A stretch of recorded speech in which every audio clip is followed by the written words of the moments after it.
Knicks fans? I'm back. That's right. Hello, I'm back. That's right. Into the Knicks-Verse. Welcome back into the Knicks-Verse. It's been a while. I took a sabbatical during the summer. I needed it. Had to recharge my batteries, and also was enjoying an incredible summer of baseball from the New York Mets, my team. Congratulations to all the New York teams, the Yankees for making it to the World Series, the Liberty for winning. Oh my God, and the Knicks are right there. Leon Rose made a trade not that long ago that may have actually put the Knicks close enough to the Celtics to maybe dethrone them. That's how I'm feeling about it. Those are my thoughts about this guy right here. This man right here, Karl-Anthony Towns, is now wearing a New York Knicks jersey. It cost us. It cost us Julius Randle. It cost us the #1 pick, and it cost us Donte DiVincenzo. Apparently, he was the piece that the Timberwolves were holding out for. The original deal was Mitch Robinson and Julius Randle for Cat. Well, they switched it for Donte, and they took him. And look, it hurts a little to lose Donte, absolutely. But I'm going to show you guys how overall this basically elevates this team. They may now have the very best starting five in the NBA. That's right, the best starting five in the NBA. Let's get going. I'm going to break this trade down. I'm going to show you guys. I have some predictions for the season, and I'm going to show you guys some stats to kind of reveals a bit of why the Knicks did this right now. The role model, basically the model that they were chasing is what the Celtics did last season. And what they did was bring in a 7-footer who can shoot the three at a high volume, at a very high efficiency.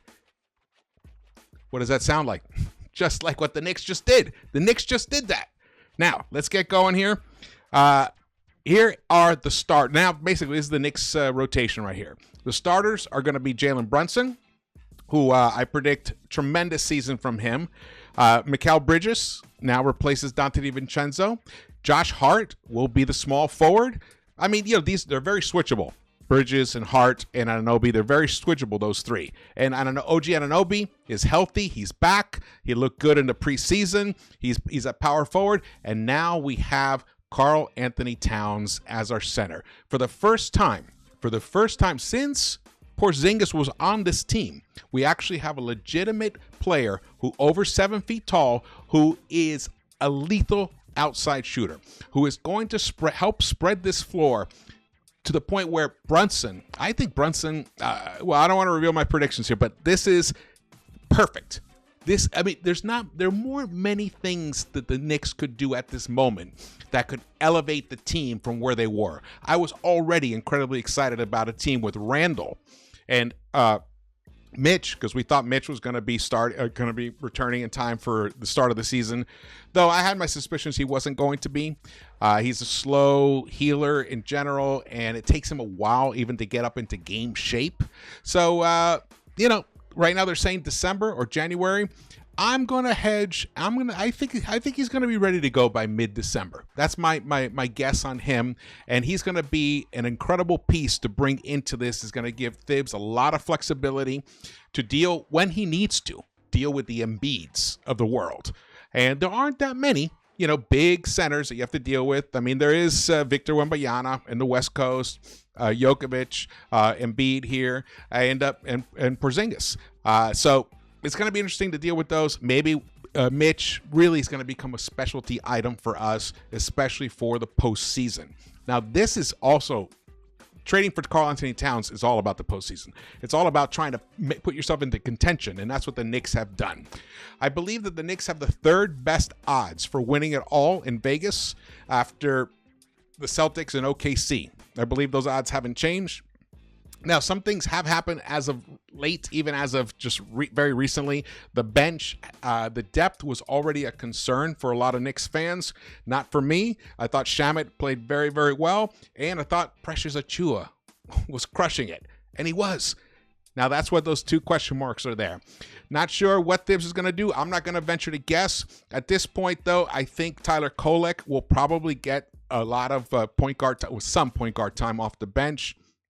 It will probably go kind of small, and either Bridges or Hart will probably play with that second unit as a small forward or power forward. And then who knows? Maybe Ariel Hockporty will see some time there. You never know. Also, it looks like we got ourselves a steal pick. I think, what did we get him at, 25 or 26 in the first round? Pacome Dadier. Man, that guy, he's only 19 years old. He's shown tremendous promise. But we know how Thibs is with rookies, so can't get ahead of ourselves. My guess is that by this time tomorrow, actually, well, the game will be over. The season begins tomorrow, on Tuesday. If you're watching it tomorrow, then it'll, by the end of this, we will probably have somebody will have been brought onto this team. So, but right now that looks like the rotation here. Now, let's look at my predictions for this season. All right, here are my top 4 predictions for the Knicks 2024-25 season. Number 4, the Knicks will lead the NBA in steals. That is a prediction of mine, and the thing I love about that is any team that leads the league in steals is usually a contender.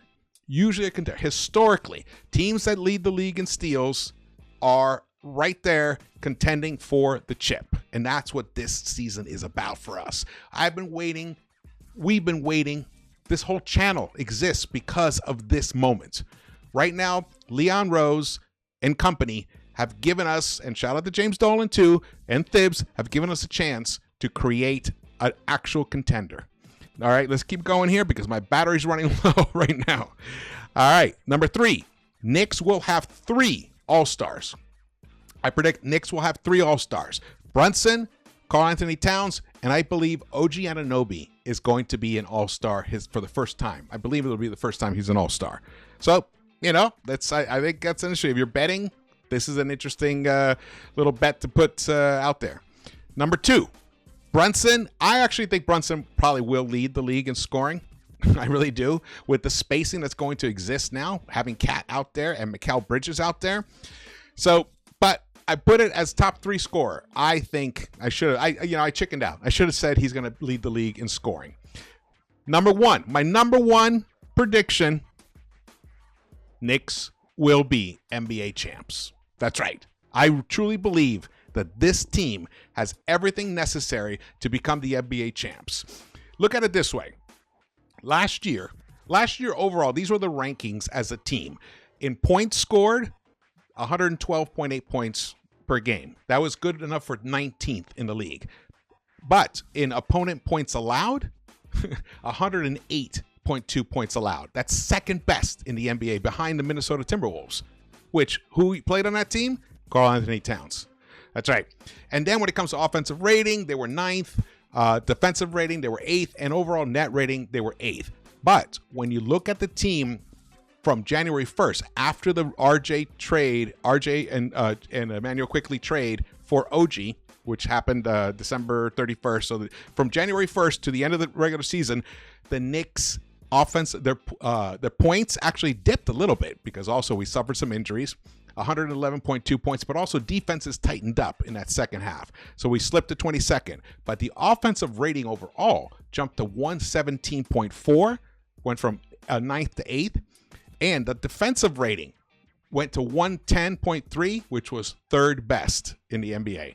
And net rating was a 7.1, number 2 behind only the Boston Celtics. So we were already an amazing team, and that is without Julius Randle. Remember, that's without Julius Randle, and OG Anunoby missed a lot of time during there. Now, Mitch did come back in there, so there was a mix. We did lose Isaiah Hartenstein this summer. I should have mentioned that, which it is a big loss. However, I believe that the acquisition of Towns is going to more than make up for that, especially with his pass. Towns is a very, very good passer himself. Now, he's not as good a shot blocker? No, he's not. But he can block shots. He has that ability. And in terms of points allowed, opponents' points scored on the Knicks, 104.6 since January 1st, which is number 1 in the NBA. Number 1. So, right now, the New York Knicks, it looks like what's happened is, and we get to this here over here. So, this is a comparison because this is all about the postseason. Looking at Cat and Randall. This is their career postseason stats.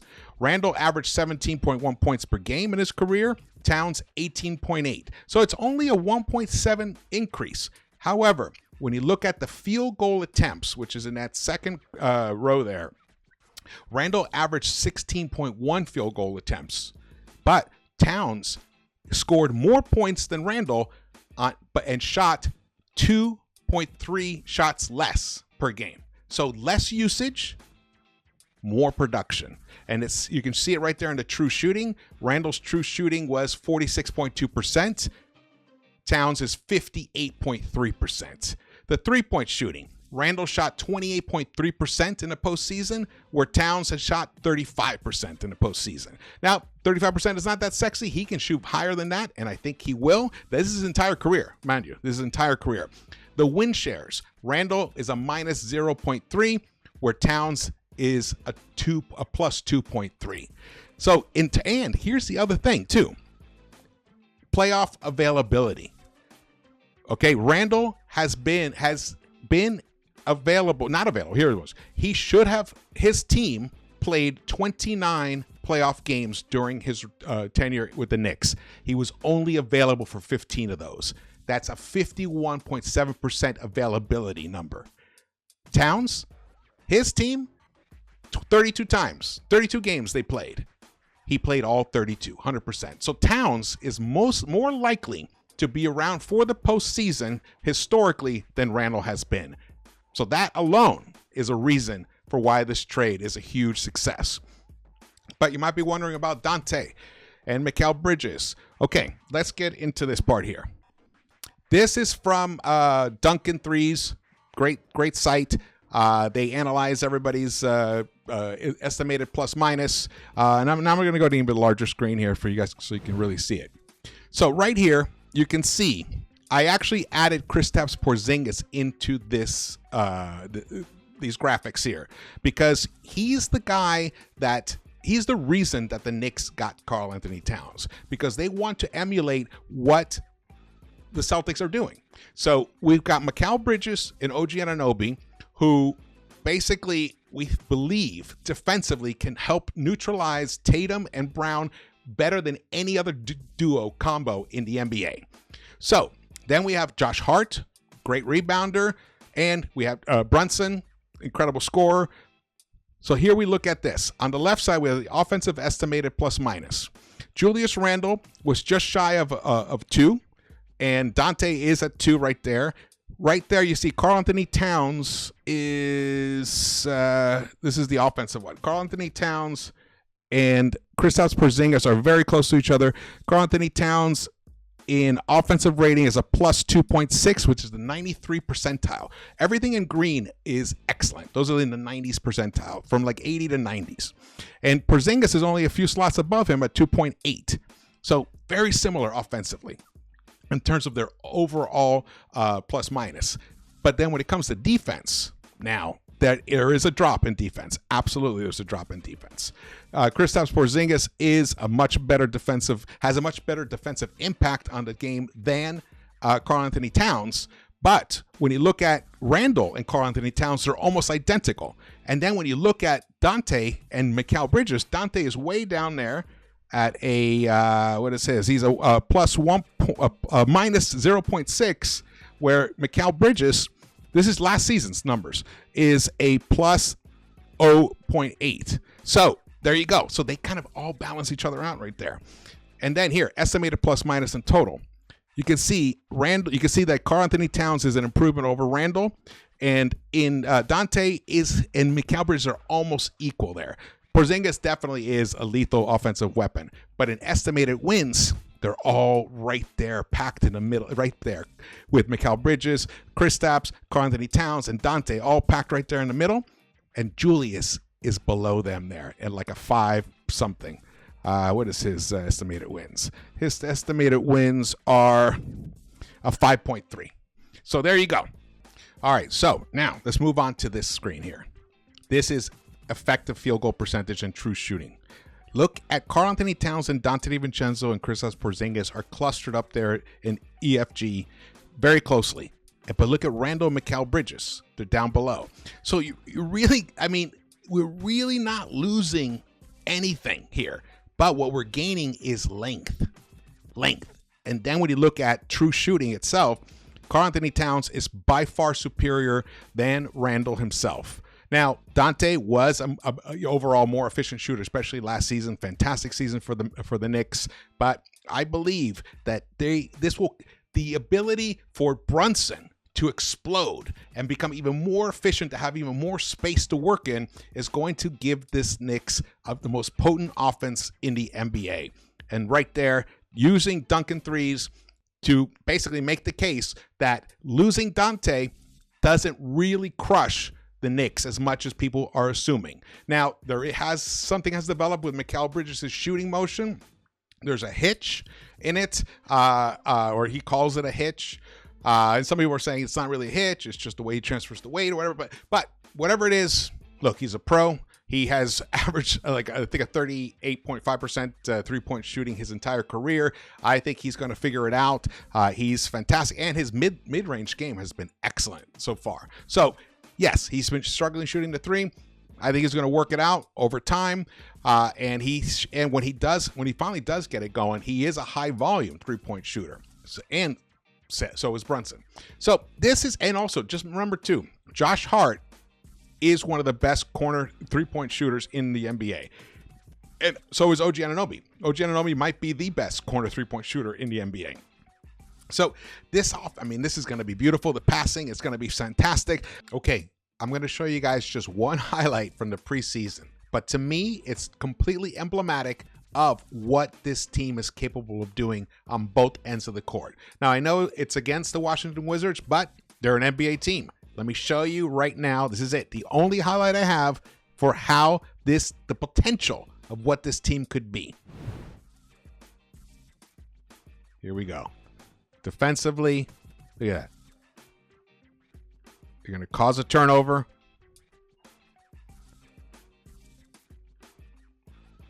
Right there. Outlet pass. OG brings it. Another pass. Back to OG. Hart. Bounce pass. Mikal Bridges. There it is. Brunson did not even touch the ball right there. He did not even touch the ball. I think this is going to be huge, guys. This is going to be huge. Huge for this team. Get it here. Let's watch it again. Watch it again. Here we go. Oh. Look at that defense that Hart's putting on him. Now, I know these guys are, they're basically almost like a G League team. But the way that they're moving the ball, looking for each other, cutting, this team has got all the ingredients right now. All the ingredients to be the best team in the NBA. That's right. Now, do they need more? Yes, they do. And I believe that Leon is going to bring in some reinforcements. December 15th is when free agents that were signed over the summer can be traded. So who knows what will happen. Deuce McBride is going to be a key piece off the bench. I think he's going to have a tremendous season. Precious is only gone for 2 to 4 weeks because of the strained hammy. We put out a video today saying, oh, no, he'll be fine. But you never know. They may get packaged for another player to bring onto this team around December 15th. I just feel like we cannot at all downplay this move right here. This is a huge move. I know you may be thinking, oh, he's not that much better than Randall or whatever. That's not the point. It's how he plays that's going to allow this team to ratchet up one more level. Because defensively, they had it. Now, they lost Isaiah Hartenstein. That's a big loss. But offensively, they just injected themselves with a guy who with Mikal Bridges, averaged 23.6 points per game for the Nets 2 years ago and 19-something points last season. And as the number one option, which he wasn't that comfortable with. So he's going to go back into his regular role. And then we have Cat. This guy can give you 70 points some nights. He can give you 30 points easily. and he does it efficiently, and it spreads the floor. Everyone's been talking about that, spreading the floor. Well, in this case, it's definitely going to make an impact. Now, unfortunately, we don't have guys that smoothly attack the basket. That's one thing that Julius was very good at. However, after that third dribble, it became, a dangerous, basically he was very turnover prone. So in this case, this team right now, the way they're set up, they're going to cut down on mistakes. Their defense is going to be very switchable from 2 through 4. And now they have a bona fide 7-footer who can shoot the three at a 40% clip. He is self-appointed the best shooting big man in the history of the game. And Jalen Brunson. Jalen Brunson, who may end up becoming the MVP by the time this is all said and done. So am I hyped? I am very hyped. I hope you guys are hyped too. Gonna do all the recaps again, more analytical videos as well. Gonna be going live. Gonna set up the phone lines. So stay tuned to Into the Knicks-Verse. Hit that thumbs up button for me. Subscribe. Share this video. Let's get on board. This is going to be the best season that we have had since 1999. Let's go. All right. I will see you around the Knicks-Verse. Let's go.